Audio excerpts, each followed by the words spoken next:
Hey man, I don't know, fuck transphobe, fuck a transphobe, fuck a transphobe, fuck a transphobe, yeah, fuck a transphobe, fuck a transphobe, fuck a transphobe, fuck a transphobe. You'll have never seen a fucking hurricane like this. Honey, she can scream, rapping Dovahkiin mic lips. Gal came on the scene, spit a Novocaine like this. Charging on the ream with some Mickey James type shit. Spit slick, no rick, swallow grit, take a sip, let it rip. On that Marsha tip, you know the hormone switch inside the DNA. Spark a flip, then she marching with the letter punk brigade.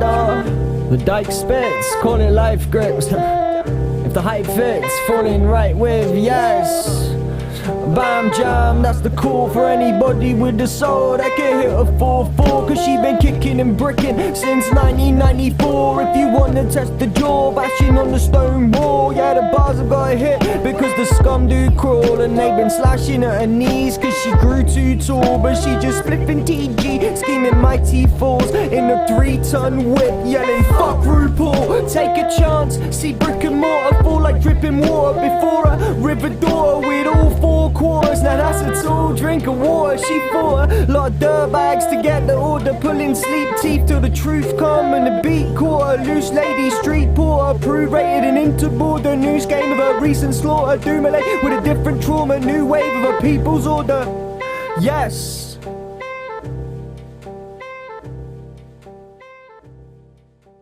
Hey man, I don't know, fuck transphobes.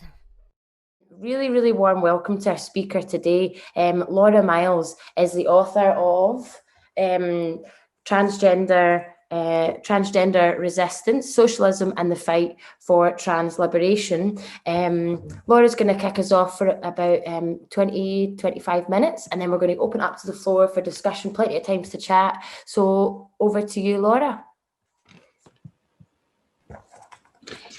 Thanks very much, Lorna, and thanks to Lady Incarnate for a sentiment that I think should run through this whole session. Really. Fuck the transphobes, build the resistance. I'm going to talk a little later on about the Marxist understanding of the roots of transphobia and also about the nature of sex, gender and gender identity. But I thought it might be useful to just start off 2 or 3 minutes on a kind of a 2020 end of year review of where we are with the whole kind of trans rights, trans lives issue. Because as people, I guess, you know, on this session will be probably acutely aware, some people I should think, that whole trans issue has become highly topical over the past few years. Shows no signs of becoming less topical, and is actually really, in some respects, can be quite toxic as well for trans and non-binary people trying to respond to a lot of the negativity that we're seeing around us. So, just a few points, really. First of all, that this meeting is taking place just a week or so after Transgender Day of Remembrance. That's on the 20th of November. And if people saw the figures suggest, or figures report, that there are 350 trans people notified as having been murdered this past year. Most, by the way, of these were trans women, Black trans women or Latinx trans women. And that figure's up by nearly 20 on the previous year, 331. Back in 2019, and for each year in the past few years, those figures have been creeping up, which kind of just goes to show that, you know, around the world, you know, the life for many trans people is you know, can be shockingly short and violent. Boris Johnson, the Tory Prime Minister, chose Trans Awareness Week, which was again very recently, to chop vital funding for protecting LGBT plus school kids. I don't know if people, you know, saw that. And that's in a context where, you know, one of the latest surveys of transphobia, transphobic harassment and hate crime showed that trans hate crime has quadrupled and 4 times as many cases in the past 9 years across the UK. We've also had fairly recently the Westminster government's response to the GRA consultation that took place and was like massively delayed before they came out with the with a response to that consultation. And it was, I have to say, disappointing. It proposes some minor improvements to getting a gender recognition certificate under the Gender Recognition Act, but really minor. I mean, significant but minor. So suggesting a cut in the cost, for example. But what it didn't do was say anything about moving towards a process of self-identification to gain a gender recognition certificate, despite the fact that 70% of the respondents to that consultation were in favour of such a move, which would make a very significant difference for an awful lot of trans people. I mean, the government consultation, the Scottish government consultation, which took place in 2017, showed an even higher percentage in favour of self-ID, 75%. I noticed, by the way, just I think yesterday, that there's currently a legal challenge by a Scottish transphobic group coming up because they're objecting to the Scottish government wanting to include trans women as women for certain positions. I imagine people on this call probably know more detail about that than I do. I think it's true to say that especially in England and Wales, but increasingly in Scotland as well over recent times, there's been continued agitation by the transphobic right, by trans-exclusionary feminists, what's often called the TERFs, and gender critical, in inverted commas, people over the Gender Recognition Act and the Equality Act, despite the fact that there are a whole number of countries now that have adopted self-identification, including Ireland, Denmark, Norway, Gibraltar, Malta, Argentina, and others are in line to adopt it as well.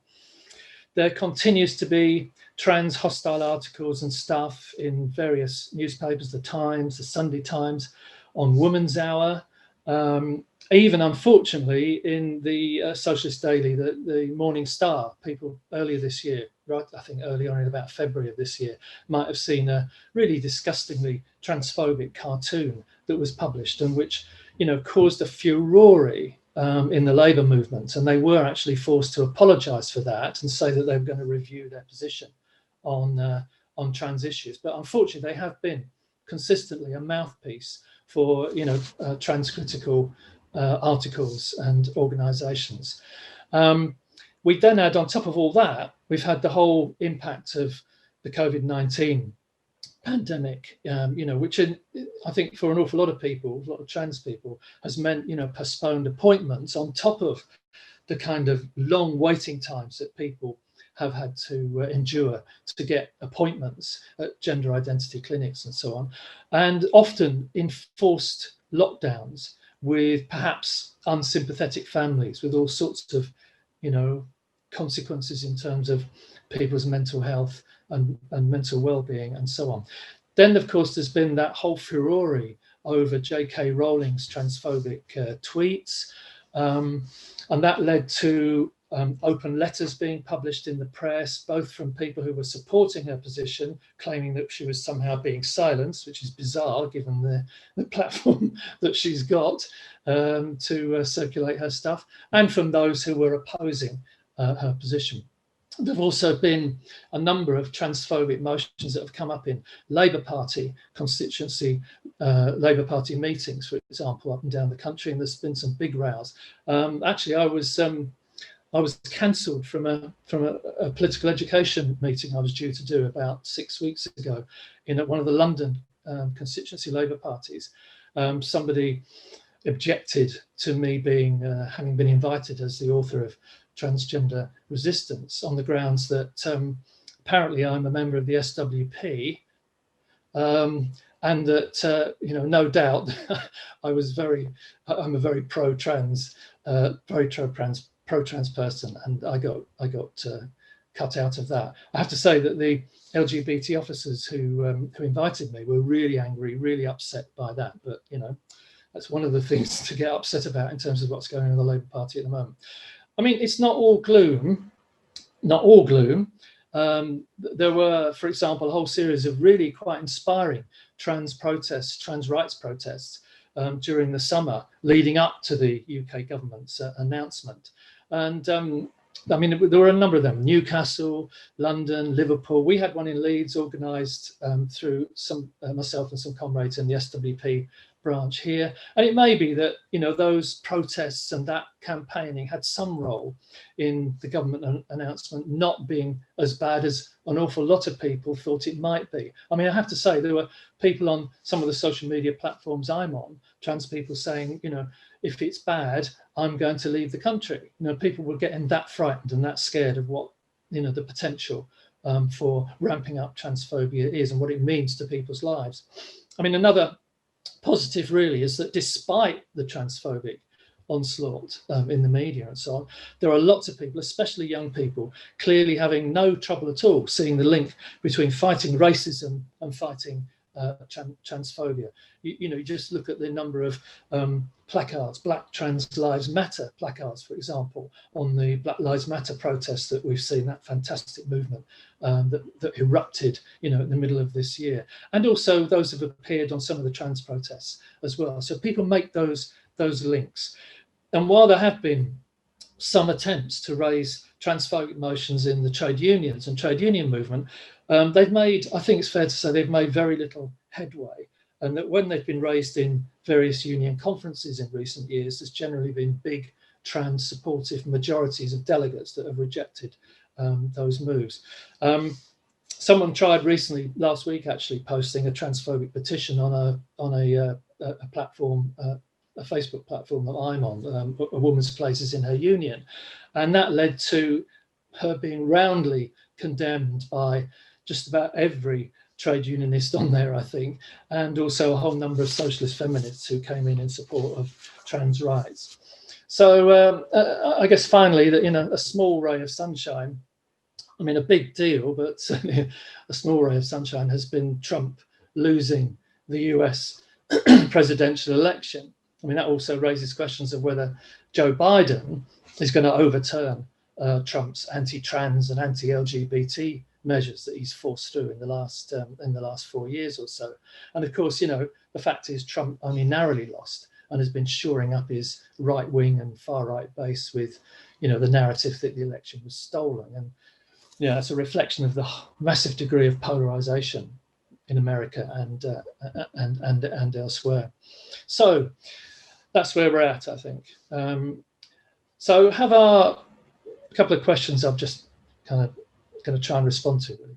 Have our notions of gender and sex always been the same, or have they changed through history?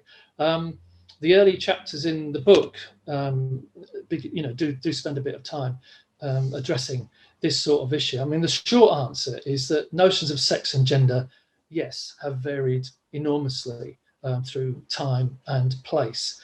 I mean, for 95% of our time as humans on Earth, sorry, 1 second.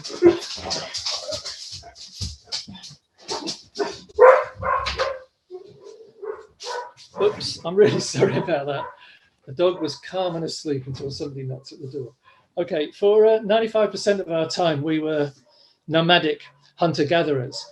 And while there've always been obviously biological differences between the sexes, with obviously some blurring, you know, in the case of intersex people, in that, I mean, most women can bear children and most men can't. This doesn't actually tell us who can raise children or how they can be raised. And there are many possibilities for doing so, and there would be many possibilities for doing so in all sorts of different ways in a socialist society. The evidence from pre-class societies doesn't actually suggest that men's roles were inherently valued more highly than women's. Even quite recent evidence suggests that some women chose men's roles, such as hunters, for example, being hunters, and that some men, you know, chose women's roles. And we know that even from, you know, looking at hunter-gatherer societies that have existed, that have lasted right into kind of fairly modern times. You think about two-spirit people in the Americas and so on, who could, in many tribes, could make those choices and didn't, suffer, disrespect and suppression as a result of that. So the evidence, I think, strongly indicates that in pre-class societies, different sexual or gender behaviour was often not treated negatively, nor that women were systematically oppressed or suppressed, as they later came to be in class societies. The emergence of class societies radically changed that situation. So the emerging ruling classes in those societies were extremely keen to go on accumulating the wealth and the power, and therefore they also wanted to ensure their inheritance, that their house, that their descendants would also be, rich and powerful, and that meant ensuring the paternity of their children, for example. And at the same time as that situation was radically changed for women, it changed, the situation for same-sex behaviour and for gender variant behaviour, and that became increasingly proscribed and punished. Capitalism developed only about 250 years ago and was a radically new and different epoch to previous societies, as I said, in most of human societies. As the patrilineal, descent through the male nuclear family developed, that model more and more controlled women and women's sexuality especially, and punished errant behaviour. In other words, what I'm saying is that the oppression of women and same-sex sexual behaviour and gender variant behaviour developed from the ways that class societies materially organise to produce, and unequally in class societies, in capitalism certainly, unequally distribute food, shelter, clothing, and so on. And the way that the nuclear family locked in women's subordination. Very good idea, if you haven't read it, by the way, to have a look at Engels' book, The Origins of the Family, Private Property in the State, because although the sources he uses are kind of not up to date, obviously, it was written over 100 years ago, actually the arguments within it still make sense, very much make sense today. Okay, just move on to a second question. Is gender binary? Is gender identity the same as biological sex? Again, I spend a fair bit of time in the book looking at this. Gender is not binary, despite the dominant essentialist view that both sex and gender are binary. Biological sex is actually much more complex and nuanced than many people believe and have believed in the past. The more we discover about sex, the more we understand what determines sex, the more we realise just how complex it is. Gender is not essentialist. It's not simply determined by a person's biological sex, and it seems to exist along a spectrum. And nor, I think, self-evidently, certainly quite evidently, does a person's gender identity always accord with their biological sex. I mean, that's why we're having this meeting, as trans and non-binary people will attest. Without being kind of too self-indulgent, I think the best thing is if I read a paragraph from the book that sums up what seems to me to be the essence of gender identity. So I wrote this under the section on the nature of gender identity. It says, gender identity, or our gender self, like sexuality, is much more than a feeling, in inverted commas, as it is sometimes rather dismissively described in transcritical and transphobic narratives. It is an outcome of interactions between the person's self-perceived body, their biological sex, including in some cases their deep unease about this, the social perception of their body in the eyes of others, social factors like gender values and expectations, and finally the person's development as a sexual being with sexual attractions and sexual needs, in other words, their sexuality. Our gender identity or gender self has a certain mutability or plasticity as a result of these dialectical interactions, mutually influencing each other, but it also has a level of persistence in the face of social pressures which serve to constrain us within binary and sex-ascribed gender expectations on pain of hostility, disapproval, and even ostracism and violence. I'll leave that and move on to ask the question really about whether Marxism can offer a comprehensive and coherent explanation of the material roots of transphobia, and whether it can be an effective guide to action in trans people's fight for really our freedom to live authentic lives. Marxists believe that, like any oppression, racism, sexism, anti-Semitism or Islamophobia, transphobia and homophobia have material roots. They're not simply about people being born transphobic or having picked up some bad ideas which can be eradicated by better education. So, I mean, what exactly do we mean by transphobia having material roots? Marxists argue that the material conditions of our lives influence people's ideas. It's that way round. The dominant ideas in any society reflect the interests of the dominant social class, but this is not a kind of a crude deterministic influence. As Marx said, men make their own history, but not in circumstances of their own choosing. And yet, he also said, the tradition of all the generations of the dead weighs like a nightmare on the brain of the living. So in capitalism, everything is driven by competition and subordinated to maximizing profit for the ruling class, for the bourgeoisie. That profit derives from our labor. Our labor power is the absolute source of profit. Marx summed up this drive, the bourgeois drive, in volume 1 of Capital when he said, accumulate, that is Moses and the prophet, and then the prophets. That's profits religious, not profits ITS at the end. So the things that workers produce, food, shelter, energy, or data or whatever, are commodities in capitalism owned by those who own the means of production. The factories, the mines, agribusinesses, power stations, social media platforms, and so on, not by the working class to actually produce stuff. But the capitalist class is tiny, whereas we who work for them are a massive majority. So their problem really is how to ensure they keep control of this exploitative system that creates resentment and often revolt by workers.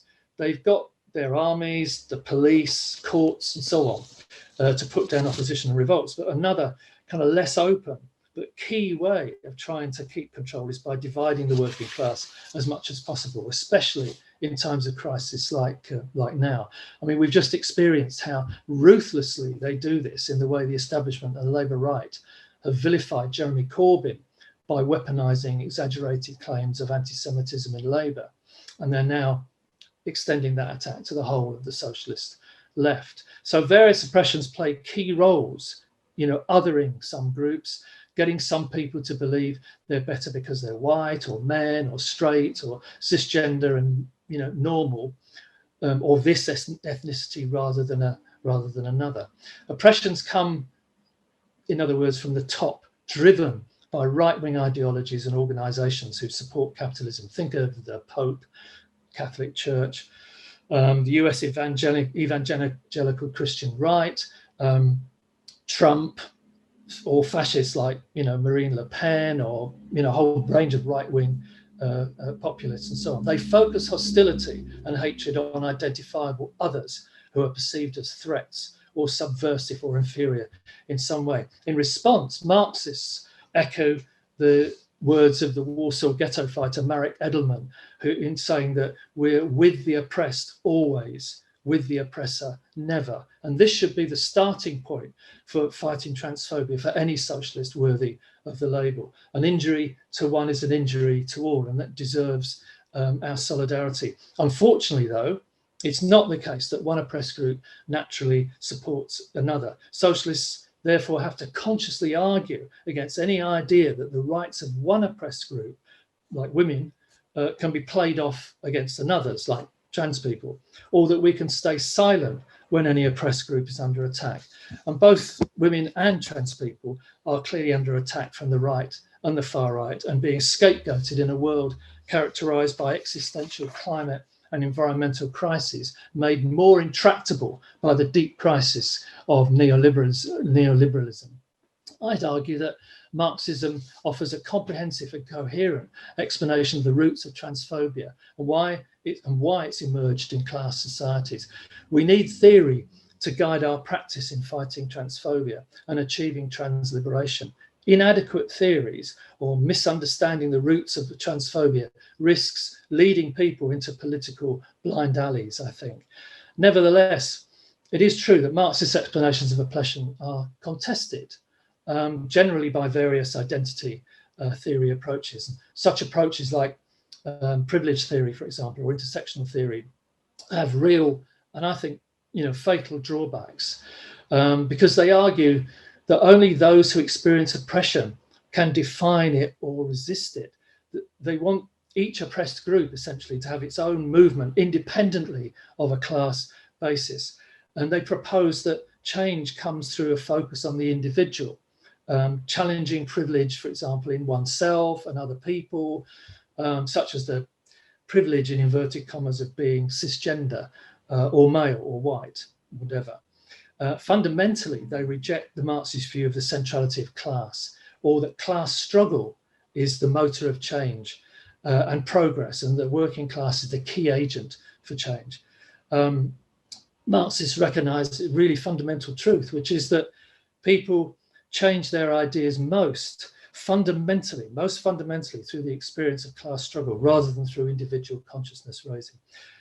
Nevertheless, identity theories are also under attack currently from the right, when they attack, snowflakes and political correctness and, wokeness and so on. And so we should stand, I think, with those who accept identity theories against these attacks from the right, while not hiding our different views and our critique of identity theory. The right sees trans and LGBT rights, women's rights, gender studies, and so on, as subversive and threatening to the natural order. They try and give a spurious academic gloss to their transphobia and homophobia and sexism through promoting the myth of gender ideology, which essentially refers to the view that men and women are equal and LGBT people deserve rights and respect. And we have to build broad, united fronts to fight this ideological and political onslaught alongside people who won't necessarily agree with us, with Marxists about a lot, except the need, to fight back. But it's true, women's rights are under attack. But the answer isn't for feminists to blame trans people, but for trans people and women to fight back together, defending each other's rights, safe refuges, better funding against domestic violence, for reproductive rights, full access to healthcare, opposing Tory austerity Mark II that we seem to be going into. And of course, trans women are directly affected by attacks on women's rights because they are women, just as trans men are men, and non-binary people, non-binary is a valid identity.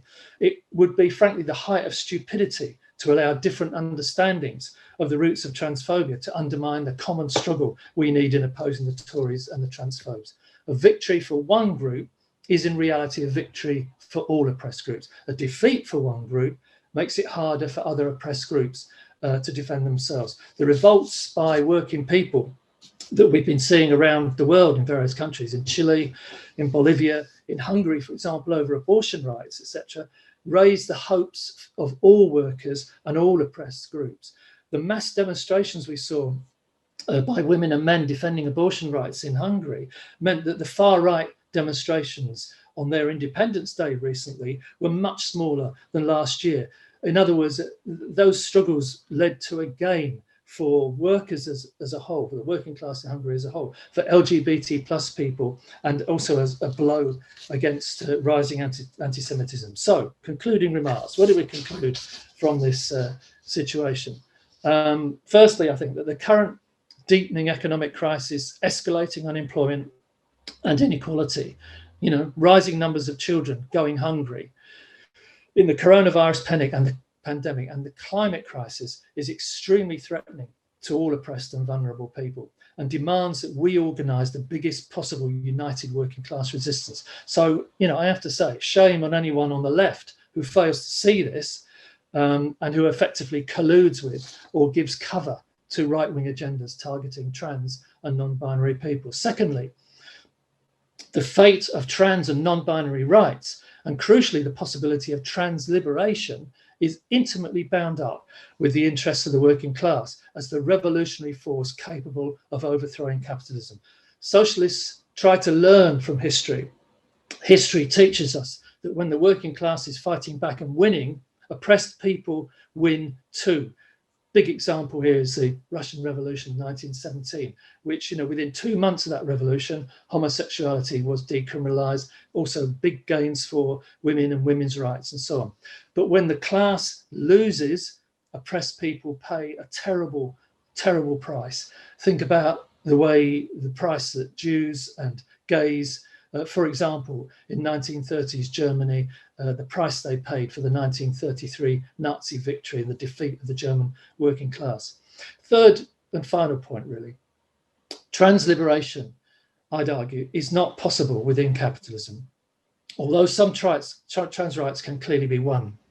And so the fight for trans liberation has at the same time to be the fight for socialism. And to win that fight, we need to invoke the spirit of protest and resistance that was epitomised by Stonewall in 1969 and the Gay Liberation Front, the fight against AIDS and HIV in the 90s, and so on, and celebrate, you know, trans resistance, which was an integral part of that Stonewall resistance, and other fight backs that we saw even before Stonewall by trans people. And that's what we're trying to do in the SWP, it seems to me. But the Bolshevik leader Lenin said revolutions are festivals of the oppressed, and that revolutionaries should be tribunes of the oppressed. We're trying to develop a deeper understanding of transphobia, the roots of transphobia, and how that can energize us and explain how we best conduct the resistance and the fight back, while at the same time building and strengthening the organization that we need to challenge the system that generates transphobia, homophobia, and all the other forms of oppression. And our goal, seems to me, to finish on, is a socialist world, democratically run by workers, in which the constraints for the liberation, or the conditions, sorry, for the liberation of all from the tyranny of the binary and the rule of capital is made possible. I'll finish there, thank you. That was absolutely brilliant, Laura. So I always literally physically clap in these Zoom meetings so we don't lose that part of it. That was really, really brilliant. Just for anybody that's joined us just now as well, and caught Laura's introduction there, really, really fantastic. Laura's a long-standing member of the Socialist Workers Party, active in the UCU, the Teachers and Lecturers Union, and Laura's obviously the author of the book Transgender Resistance, Socialism and the Fight for Trans Liberation, so which you can obviously get at Marxism in Scotland at the Bookmarks, virtual bookmark stall. What we're going to do now is move on to discussion and open up the virtual floor. So this is where everybody gets a chance to speak, but what we're going to do, this is actually a workshop meeting, so we're going to send people in to breakout rooms. You don't need to do anything, we'll send you into your breakout rooms, and you'll have about 10-15 minutes to chat, come up with some questions, just say what you think about the meeting, or talk about your own ideas, your own experiences, and then we'll bring you back and we'll open it up to the whole floor, and Laura will come back in at the end to come back on any questions. I hope you enjoyed your breakout rooms. So this is the part now where we have a discussion with everyone together in the main Zoom room. So how this is going to work is you can raise your virtual hand if you'd like to make a contribution. You do that just by clicking on participants and then raise hand, and if you're having any real trouble with that, then you can just raise your real hand. And I'll see that on the screen, and I'll call your name. You just make a wee contribution that can maybe keep to like 2 or 3 minutes. That'd be great. We can get more people in. anything at all, questions especially encouraged, things you discussed in your group. So while folk are having a wee think about that, we'll just call our first speaker, which is Anne. Anne, over to you.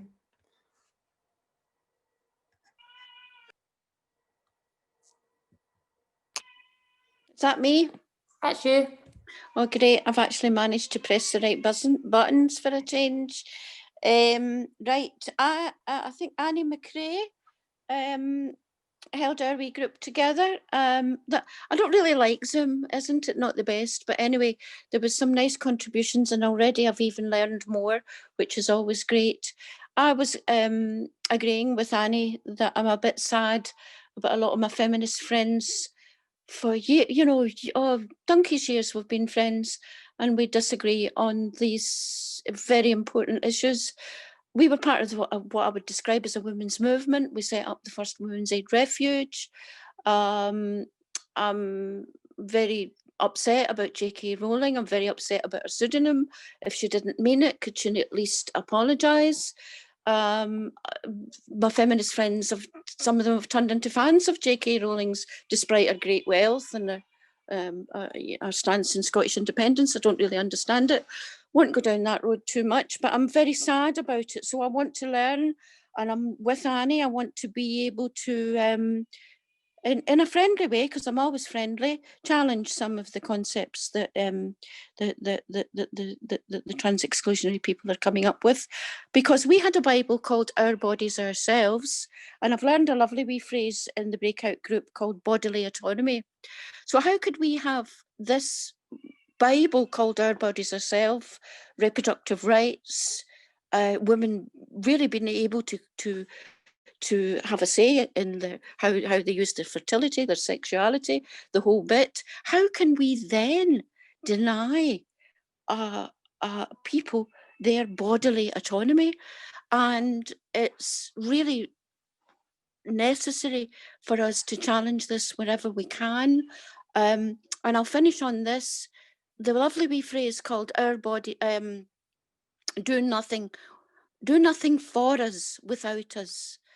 You know, as I'd still describe myself as a feminist, we included people that you would describe as the affected community. And I'm very sad that a lot of these debates are being held without the voice of trans people themselves. Right, thank you.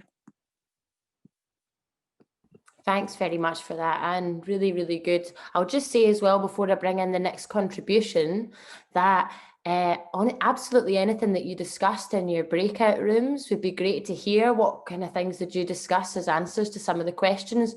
Or you can talk about your own experience, your own ideas. Maybe you've got questions for Laura about the book, anything at all. So while you're thinking about that, we'll bring in our next contribution, which is Noel. Noel, is that right? Yeah, Noel Shear They from Portland, Oregon, United States, 8 hours behind y'all. Yeah, so, yeah, Anne or Annie, I forget which one was which, and I'm not looking at the names right now. Yeah, it did bring up some of the stuff I was going to mention. Like, yeah, if they can take away bodily autonomy from one person, they can take it away from any. Yeah, and as a trans woman, I have no uterus, but defending abortion rights on that basis, even more than just like the regular, economic solidarity of, socialism and whatnot, like, this is very keenly also my fight. And I think there's also covering of the whole, like, for cis people, like, is being an ally the best that you can hope for? And it's like, I for that, I would just raise the same argument that we do for, like, white members of the working class, being in solidarity with workers of color, like, or male workers being in solidarity with women workers in general. Just the general principle that an injury to one is an injury to all. And I know the speaker mentioned like, issues with intersectionality theory.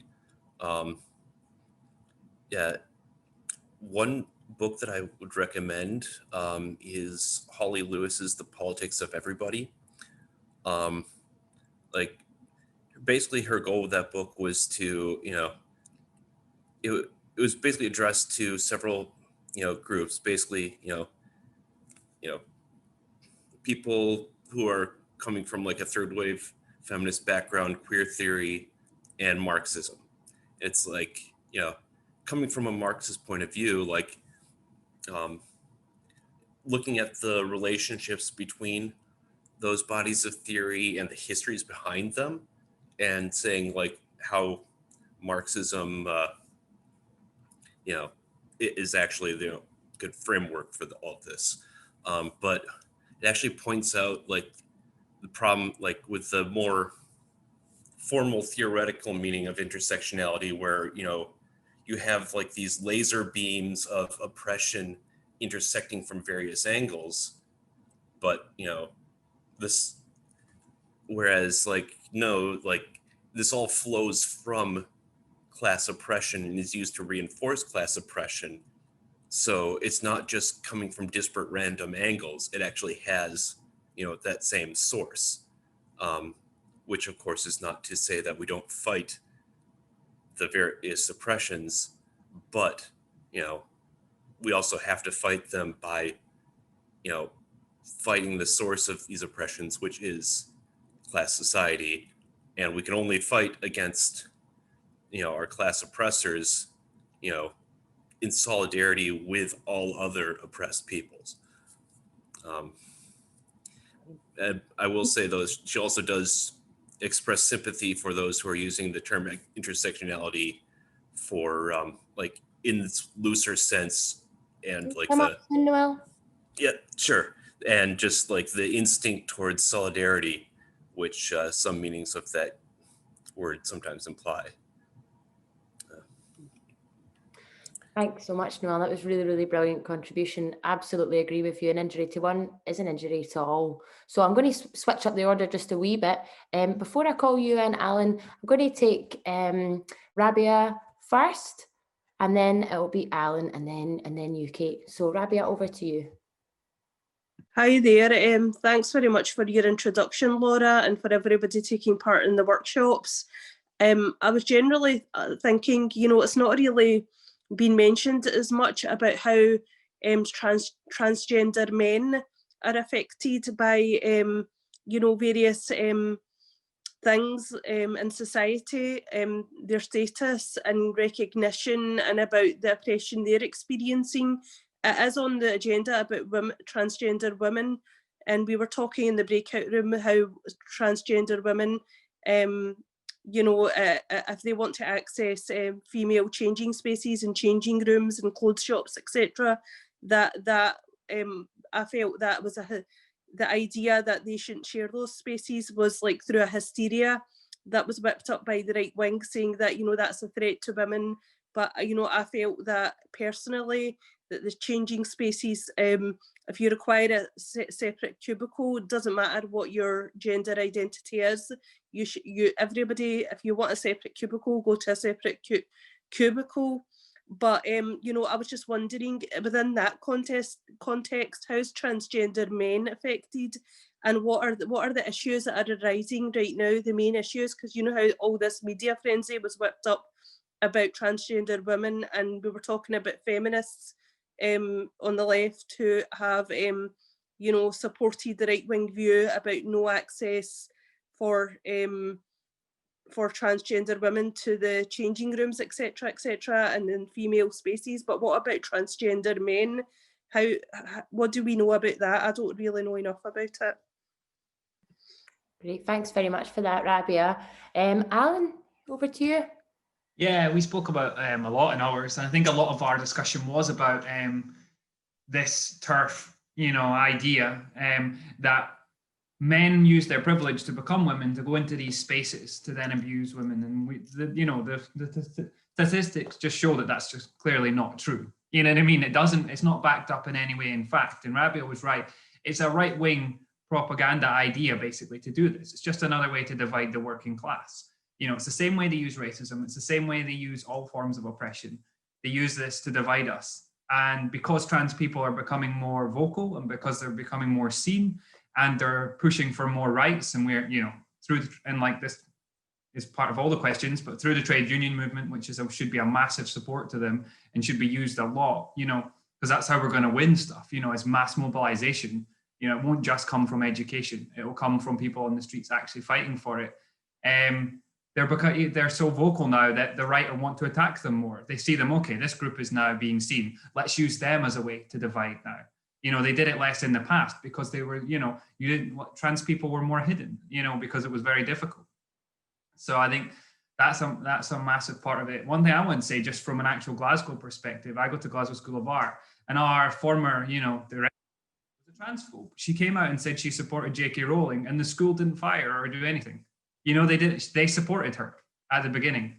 They said, oh, well, she didn't put it on a Glasgow School of Art page. It's her personal beliefs. We're not going to do. And it actually took people to fight within the school to get her kicked out. You know, and it shows that it's not going to come through these bodies, these institutions that we're part of, you know, where people are getting paid hundreds of thousands. It comes from the fight from the people who are part of those institutions, you know. And they've still not released any statement saying that they were wrong or anything, and they won't go back on it. And people are still fighting to try and get them to recognize that they were wrong and change the way that it's run.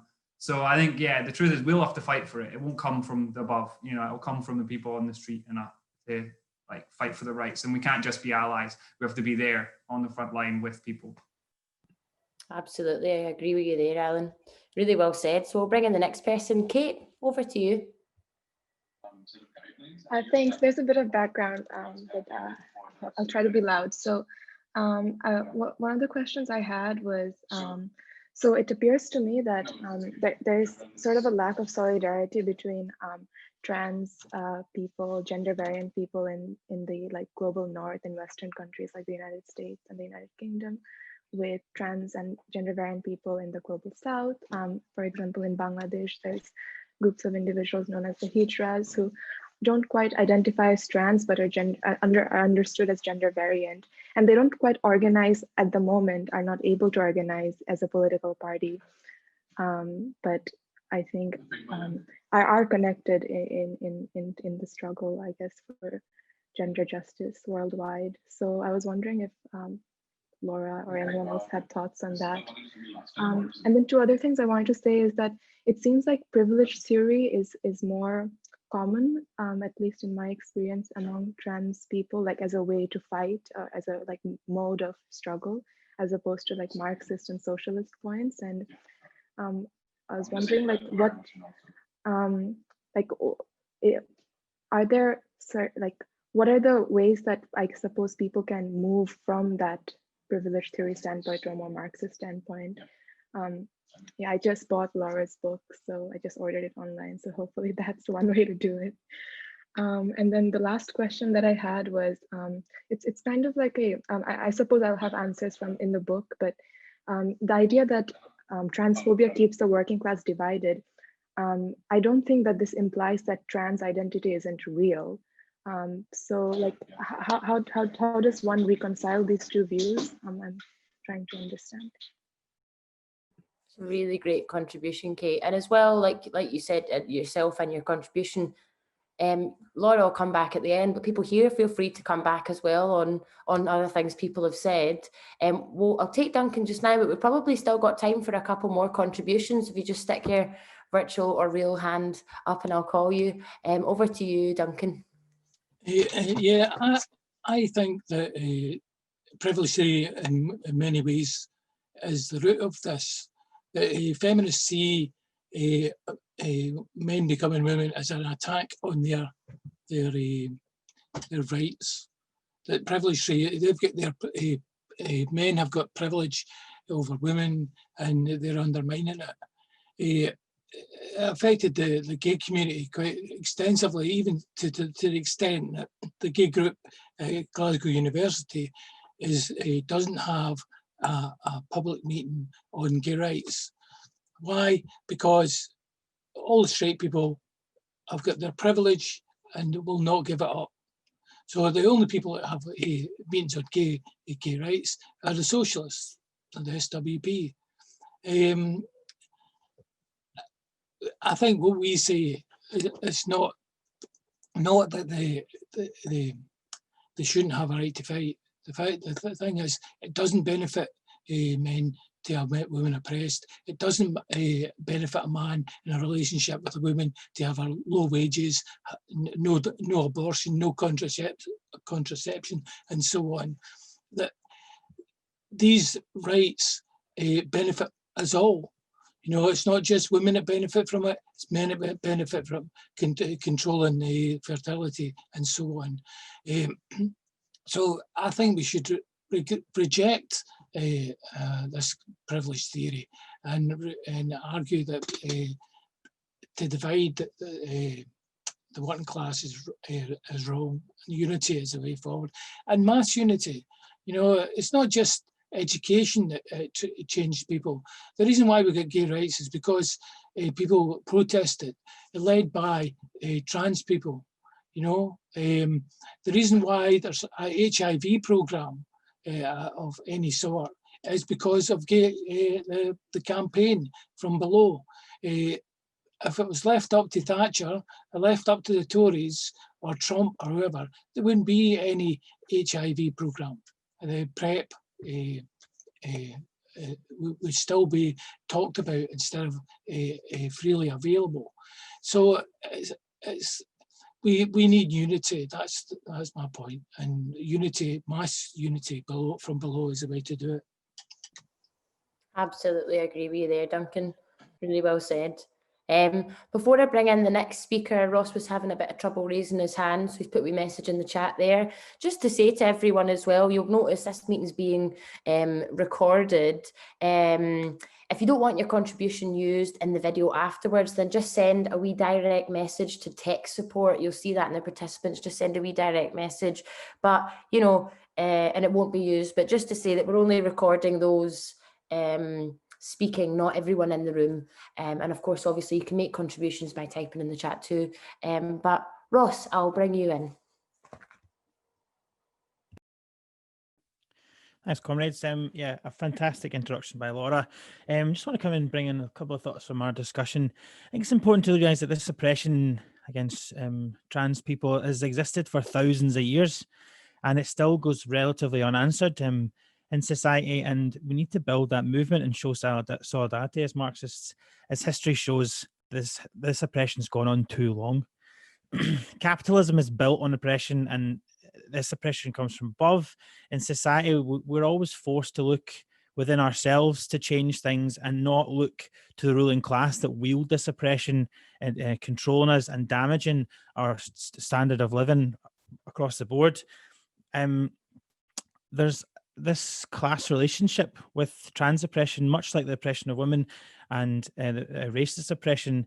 As Marxists, we need to use this struggle to fight our cause and liberate us. Like, these class struggles unite us, and I think that's a really important thing to think about. Like, we need a strong working class to stand up to this oppression. Like Laura said in our book and in a meeting a few weeks ago, that trans rights suffer when the working class is defeated by the far right. And this also means that when the right is on the rise, women's rights suffer, the fight against racism suffers, and when the working class is not united, these rights are oppressed. So we need a strong socialist movement, and we need to build a strong revolutionary party. And that's, I feel like that's one of the best ways that we fight for trans liberation and for liberation of all oppression. And just as for anyone who isn't a member of the Socialist Workers Party, I would urge you to join, because that's truly the best way to fight oppression every day and in the here and now. And if you haven't joined already, please do. Once again, Laura, thank you very much for introduction and to all contributions today. Brilliant. Thanks so much, Ross. That was a really, really brilliant discussion.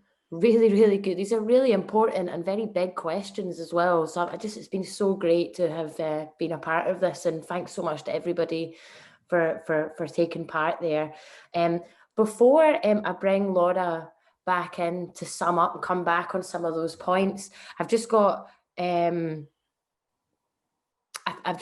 couple of announcements to make. The first one is this.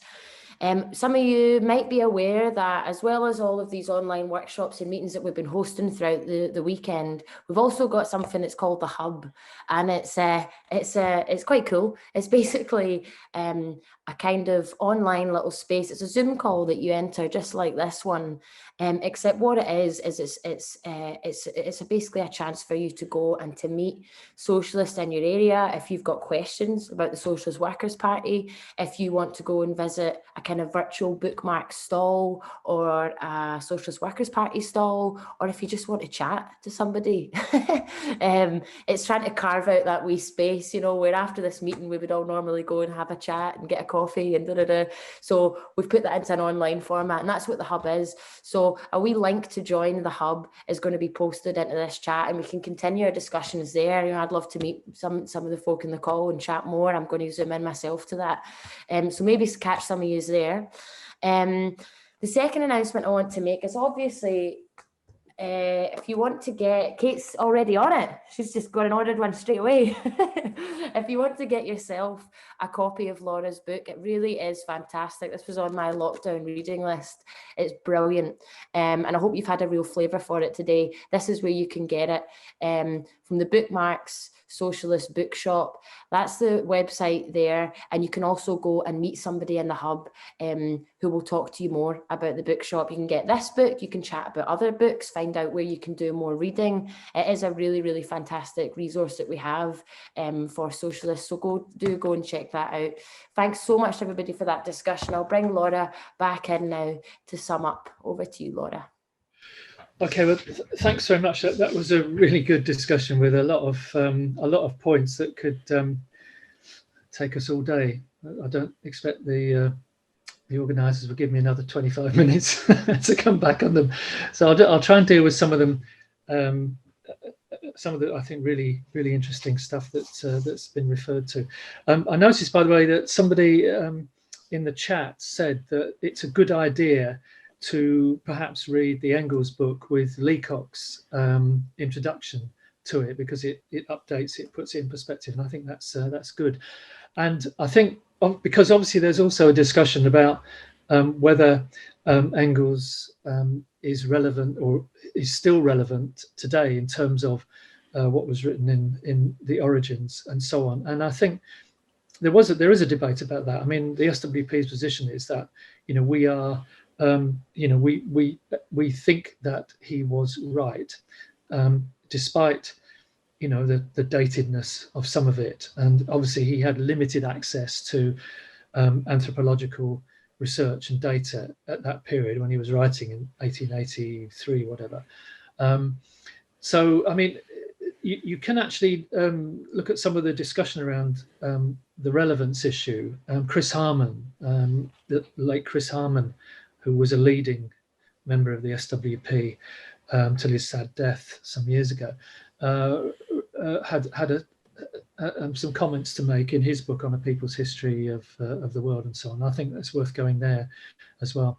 Right, so picking up on the sort of verbal comments that made, I was really quite struck by Anne's comments, and I do sympathise with you, Anne, when she said that she was very sad about some of her feminist friends and the position that they've taken on this kind of whole issue. And I have to say, I have friends who've done the same, in recent years, and it is sad, because I think they're going down the wrong road completely. I think history is not on their side. It's very, very sad when you see people who have good credentials, and have fought for progressive positions, in the past, adopting a position which is actually, is really giving space for, quite hostile right-wing positions, because I do think that the kind of, the trans-exclusionary position and the kind of gender-critical positions are not tenable. They're not supported by the evidence, as I think one or two other people, said.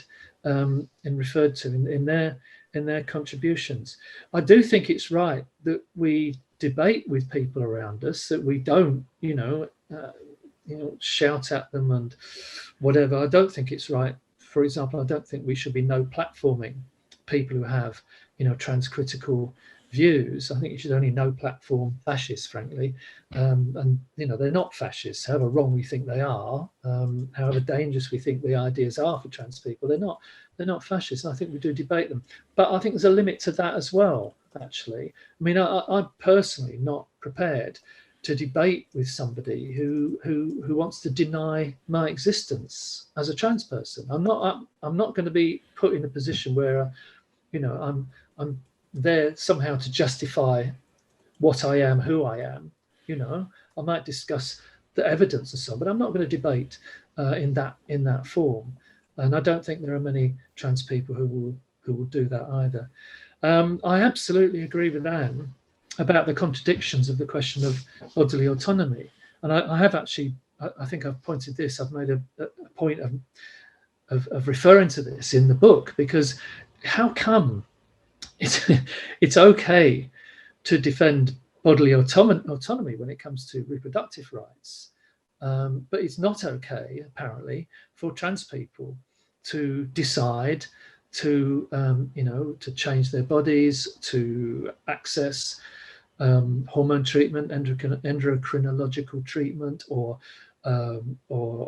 surgery or whatever.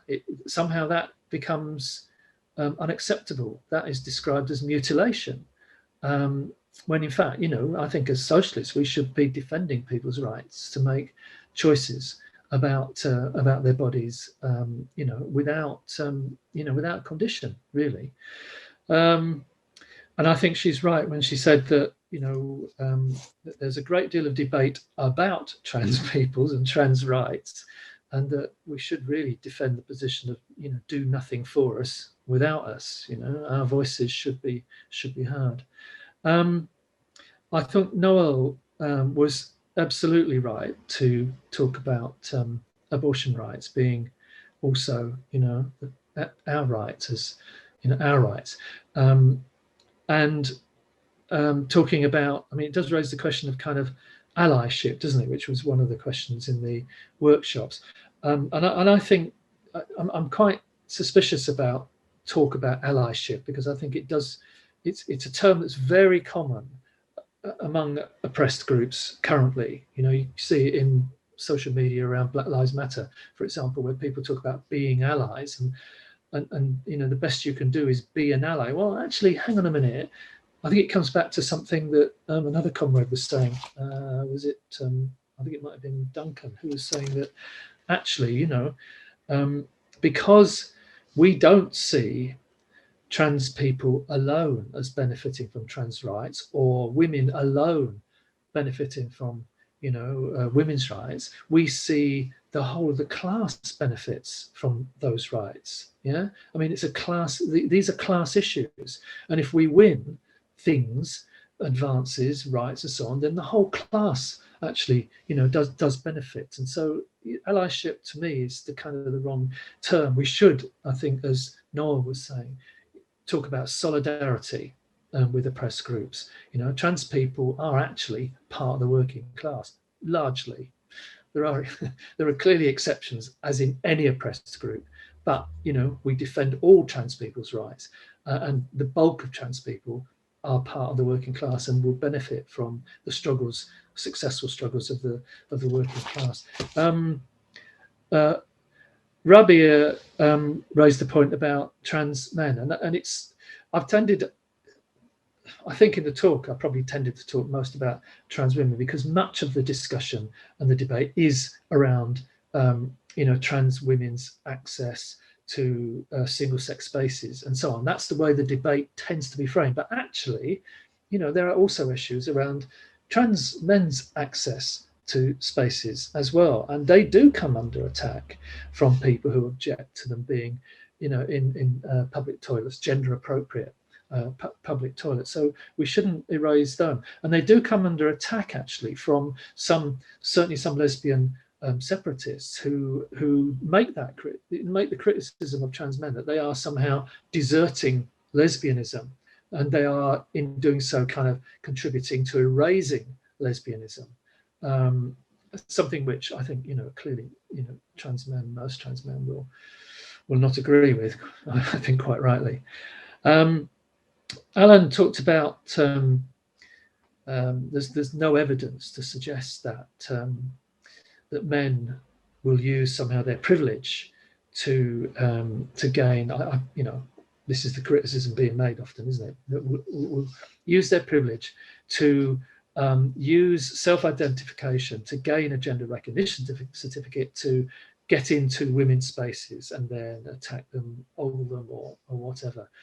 I mean, the fundamental problem with that is there's absolutely nothing to stop any man doing that today, actually. Whether or not you have a gender recognition certificate makes no difference whatsoever.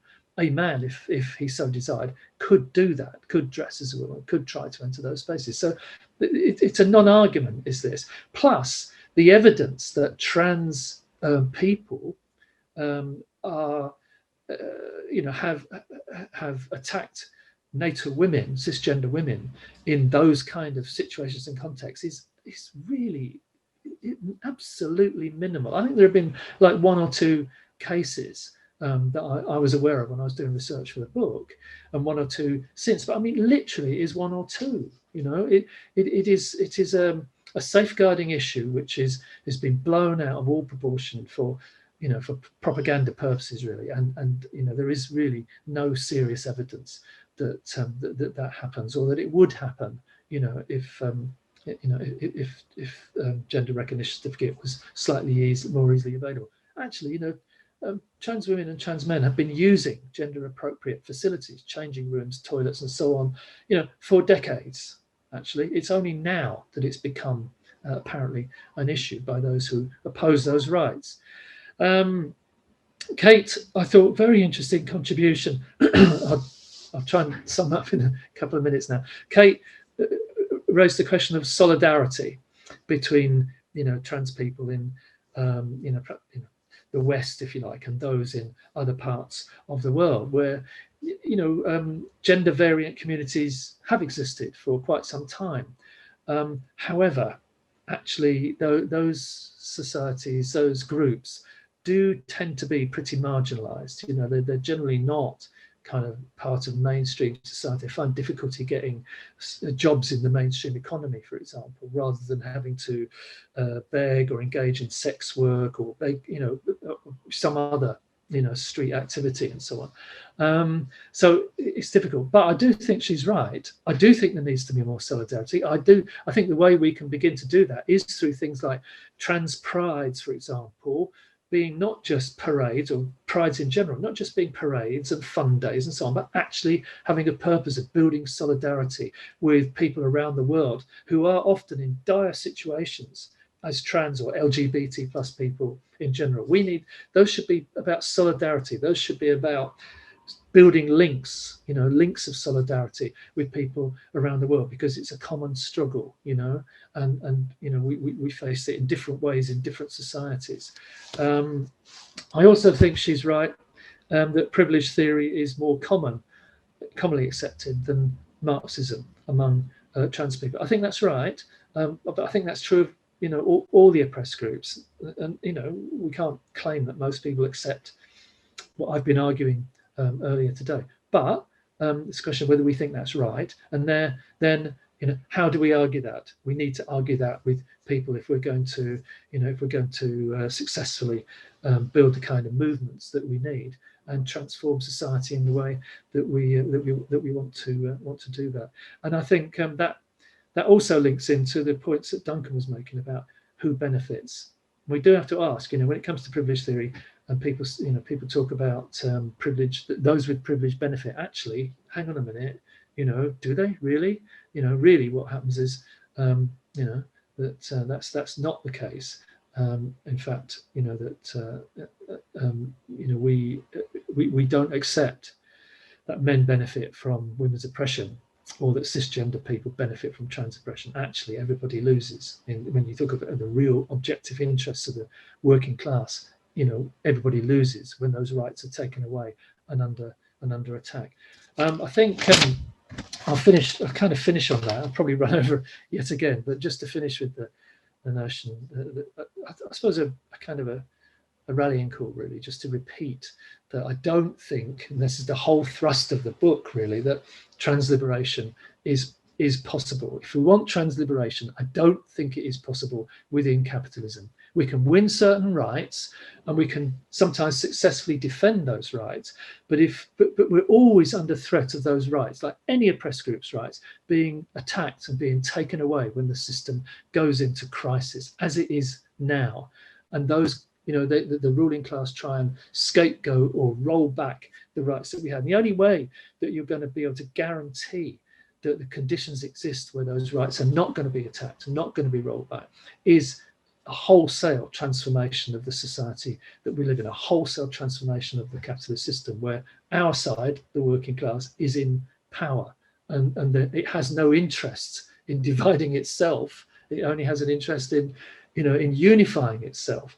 And making the conditions possible for, you know, for people to live their lives authentically and openly and freely. And that means not just fighting for the right, you know, the rights that we want here and now, which of course we have to do, but also thinking about how you build the organizations we need to, you know, overturn the horrible, exploitative, unequal, disgusting society that we have now, which is just taking us down the road of barbarism, frankly, and which we have to, you know, we have to urgently challenge and get rid of. So I'll finish there. Thanks very much.